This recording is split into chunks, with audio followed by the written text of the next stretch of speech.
A new study is showing that government attempts to stop piracy don't actually work. Now, I'm not talking about Somalian piracy, I'm talking about internet piracy. And much like the war on drugs, the war against internet piracy has been an unmitigated disaster. And researchers from the European Commission have found that shutting down major piracy sites has had little effect on piracy because once authorities take it down, users shift to other sites or create new ones in its place.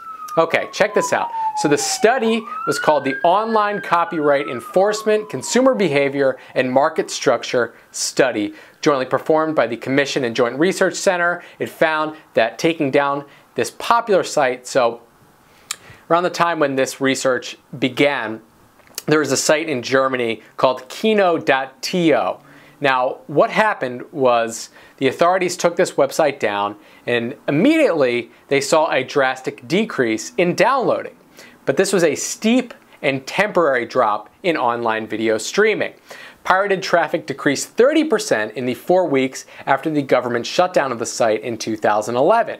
Pirated traffic soon rebounded when kino.to users switched to other existing movie piracy sites, and in that time period, 22 new streaming sites emerged. Traffic to licensed movie streaming sites didn't budge after the takedown. That's what the study found. Okay, now let me draw a parallel for you that I think makes a lot of sense. Let's compare piracy online to the war on drugs, why they're both similar, why they're both failures, what we can learn from them. So first, realistically, based on this study, in terms of internet piracy, clearly spending the money, the human resources on shutting down these sites doesn't work. It's not a good use of resources. Now, what may be a good use of resources, so we know that when you shut these sites down, people continue to stream these movies or whatever, download illegally. Maybe it would be better use to convert these people from those operating in the shadows to people who are willing to pay. That might be a more reasonable idea and something that might actually work given the amount of money that they're wasting on projects like this. Now let's compare this to the war on drugs. We know the war on drugs to be a disaster. It didn't work. And here's the same thing. Just this past week in New York, one of the largest ever heroin busts. Huge, huge, hundreds of pounds of the drug. What does this mean?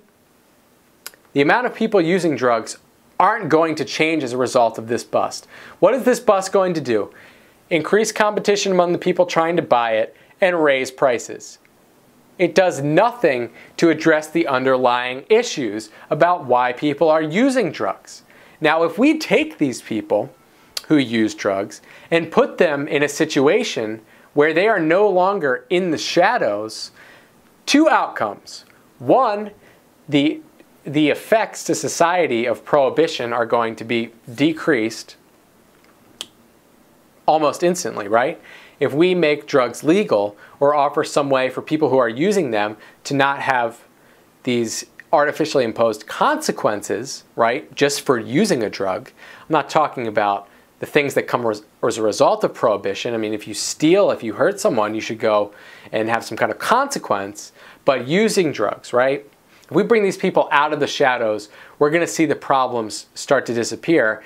And think about this huge heroin bust in New York, for instance. They spent tons of money.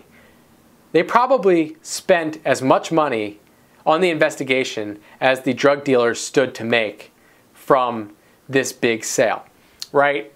And for what good? People are still going to be using drugs.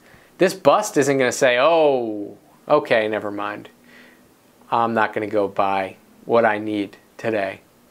I'm just going to sit at home because this bust just made things too difficult. No, that's not how it works, right? Okay, so there's the parallel, right? If you bring the people who are operating in the shadows out of the shadows, there is a greater benefit to society. Society reaps the benefits. We don't have the crime. the people who are creating the content, in the case of the piracy, actually get rewarded if we can bring them into a paid model, right? Okay, so that's my analogy. Let me know what you think about that in the comments below. Don't forget to subscribe, folks.